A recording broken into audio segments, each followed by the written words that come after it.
Brett, do you think this defense was overhyped after the first 4 games? And they played really well against Texas and had a great game against Texas A&M, but did we put too much stock in this defense through the first 4 games?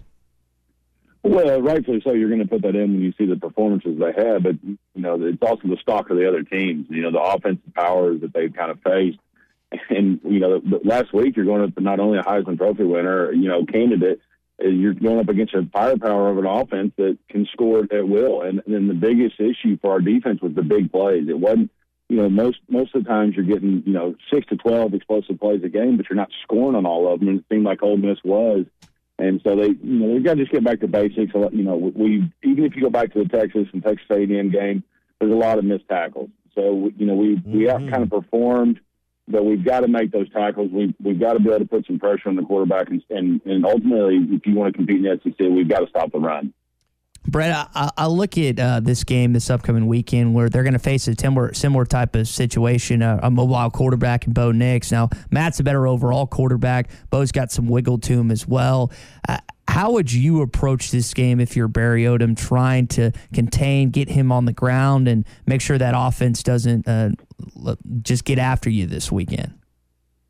Game study. Look at all the games that he struggled against, and you try and throw some packages in them, some wrinkles, and you got to get your guys back to the basics. You look at getting pressure and wrapping up. We were a lot better getting pressure, against Texas, and then everything just moves towards that way. If you can get some pressure and get some blitzes that confuse the defense, you're gonna have a shot. But when you hit those blitzes, you've also got to wrap up, because that last game against Ole Miss, we had a couple of free shots, and we didn't wrap up that sack in the backfield. And those are huge momentum swings.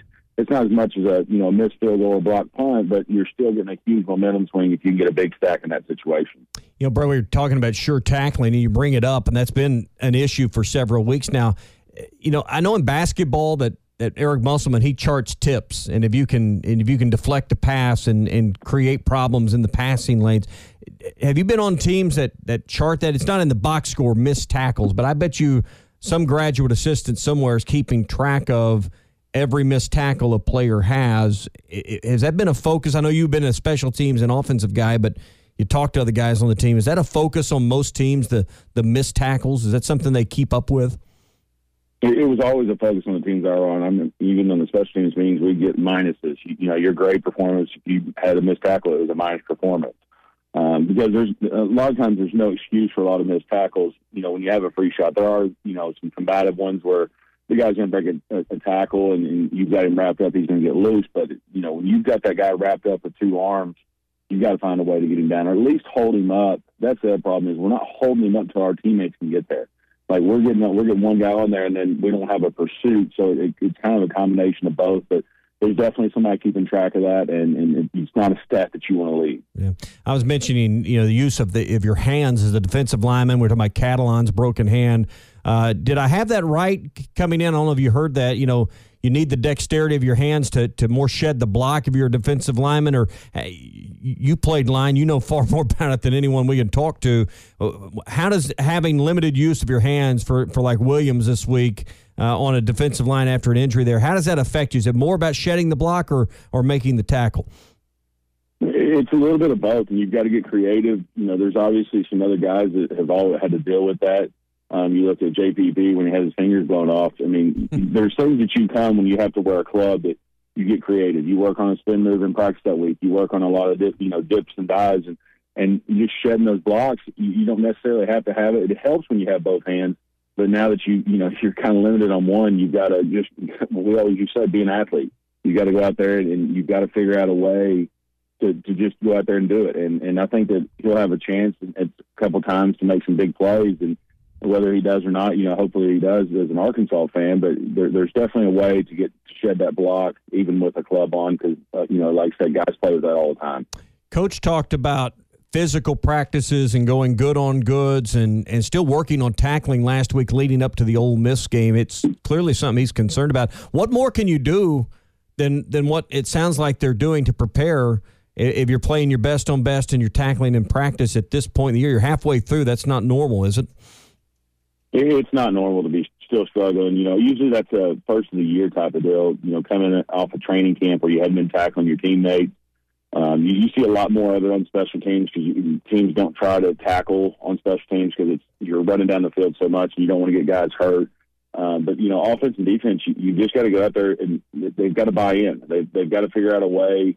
And it's not that they're not buying in. They've got to figure out a way to get it done. They've got to either get their head across. Like I said, they've got to hold the guy up and let their teammates, their buddies come over there and help them. They've got to swarm tackle. And that's the best thing is do it as a group. Quit trying to do the individual. And a lot of missed tackles you'll watch is guys trying to make the big hit. We don't need the big hit. We just need to get the guy down. And that comes to right now just getting down on the ground, and the big hit will come later. Brett Goode with us here on the Morning Rush. Brett, I saw they got a 5-star lawn snapper, Briggs McGee. He's the number 1 in Texas, and I didn't know there was such thing as a 5-star lawn snapper. But you've got Cam Little, who's a 5-star kicker. You're talking to one. What do you mean? I was unaware there was one. But recruiting-wise, Scott Fountain, I think he's done a really good job. Cam Little and this kid, and I know there's been a handful of others. What have you thought about the special teams recruitment and some of the kids that he's either got committed or gotten to campus to this point?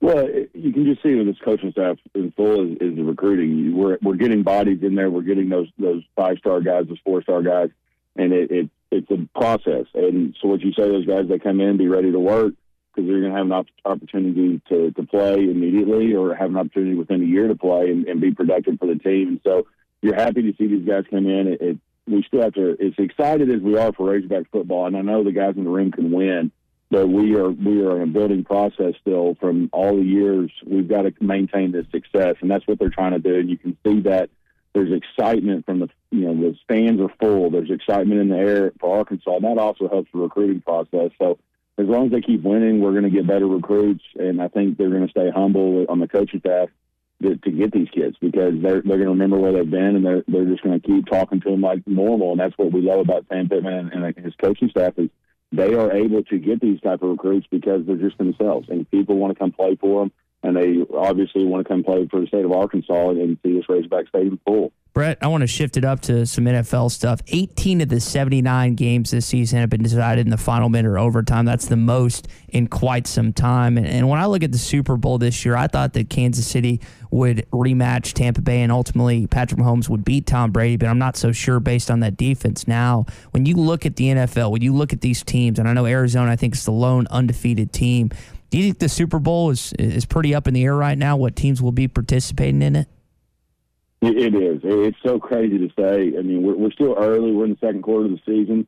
But that's the great thing about the NFL is, you look at even Detroit. They've got beat on an NFL record field goal and then a last-second field goal, or else they have 2 extra wins because they played good ball games. But anybody can beat anybody, and so you got to go out there and compete every single week.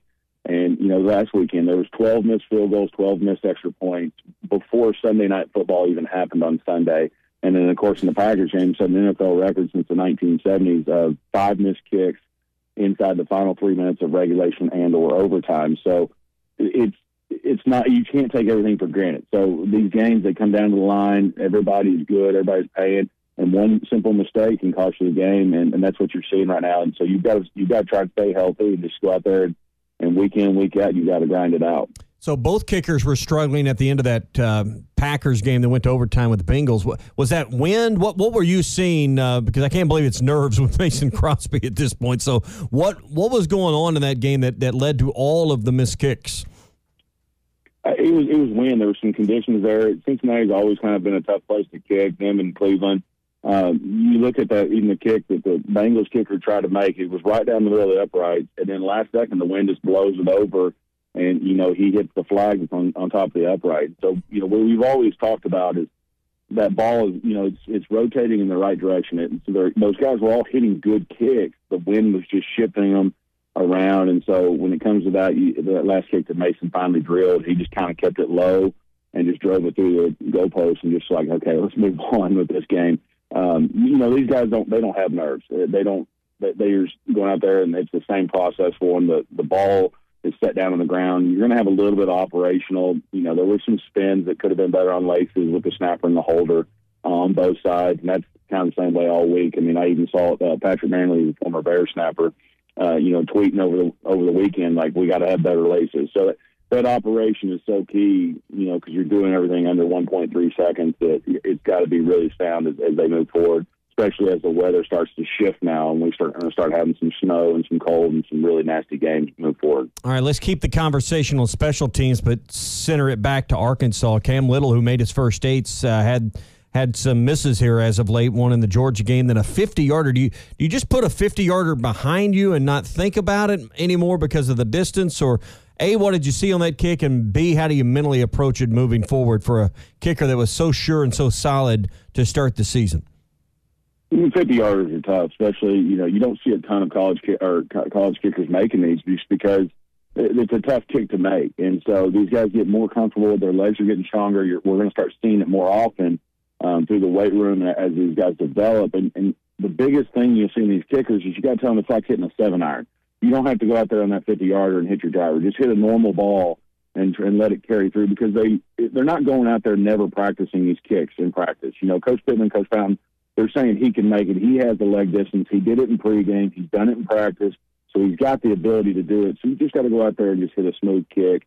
And that's what you got to do. You got to focus on that. Just focus on your mechanics, focus on your marks, and just go out there and perform and let everything else happen. But again, kick a good ball and just kind of get it down there. You don't have to try and over-kick it and overdo something that you're not used to. These are things that they've practiced, and they've just got to go out there and put it on the field. All right, Brett Goode, he is with us every Wednesday here on the Morning Rush. He's part of the team now at Henderson Phillips after wrapping up a 10-year NFL career. Brett, it's time I know for a lot of people here in the fourth quarter of the fiscal year to be thinking about employee benefits and health insurance and retirement plans and all of those things for 2022. You can help them game plan for that for their company. That's right. We can do everything from worksite benefits. We go to every carrier that we have. You're selling yourself. You're selling a service. We were up last night working at 9:30. So, it's anytime, any place, you can always call me on my cell phone, and you always get me. So, it's really nice to be able to work with clients and be able to try and get them the production that they need to keep their employees happy, because most importantly, the employees are making money. Yeah, and even insurance, whether it's personal insurance, someone listening this morning, or someone that needs, property and casual for their buildings and their properties, you handle that kind of stuff as well. 651-2292 is your number. That's right, 651-2292. You can call me or text me, and we can get you a quote or whatever you need. We can even go to lunch, talk some football. All right, there you go, 651-2292. Brett Goode with Henderson Phillips, and we'll see you at the game on Saturday. All right, sounds good. Thanks, guys. We're back and better than ever. All eyes are on the gridiron as teams are back for another football season. As always, BetOnline is your #1 spot for all the pro and college football action this season. With the new updated site and interface, even more odds, props, and contests, BetOnline continues to be the #1 source for everything football. Head to your website or use your mobile device to sign up today and receive your 50% welcome bonus on your first deposit. Don't forget to use our promo code BELIEVE to receive your bonus. That's BLEAV. From football, basketball, boxing, right to your favorite Vegas casino games. Don't wait to take advantage of these amazing offers for the 2021 season. BetOnline is the fastest and easiest way to bet on all your favorite sports. BetOnline, where the game starts.